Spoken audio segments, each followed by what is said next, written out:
Hi అండి, welcome to my channel అమ్మ with mummy. ఈరోజు స్పెషల్ ఏంటంటే టమాటో కొత్తిమీర చట్నీ అండి. ఈ టమాటా కొత్తిమీర కాంబినేషన్లో చట్నీ చేయండి, టేస్ట్ మాత్రం సూపర్గా ఉంటుంది.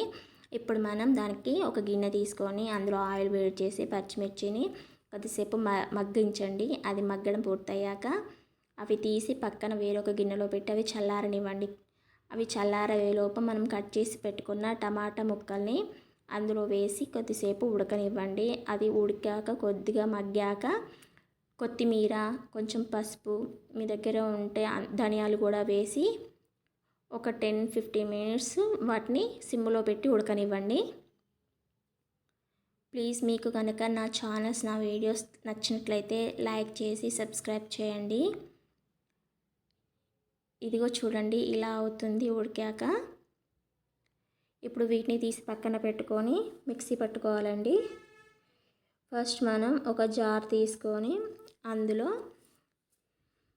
వేయించిన పచ్చిమిర్చి, ఉప్పు, జీలకర్ర, వెల్లుల్లి వేయాలండి. మీ దగ్గర గల్లుప్పు ఉంటే గల్లుప్పు వేయండి, సన్నుప్పు ఉంటే సన్నుప్పు. గల్లుప్పు అయితే బాగుంటుందండి, ఎందుకంటే పచ్చిమిర్చి త్వరగా మిక్స్ అవ్వడానికి, మెత్తగా అవ్వడానికి ఇది చాలా హెల్ప్ చేస్తుంది.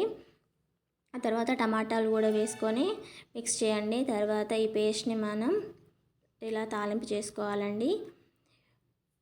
తర్వాత మనం మిక్సీ పట్టుకున్న పచ్చిమిర్చి, టమాటా, కొత్తిమీర పేస్ట్ని ఈ తాలింపులో వేసి మిక్స్ చేయండి. ఒక 5 మినిట్స్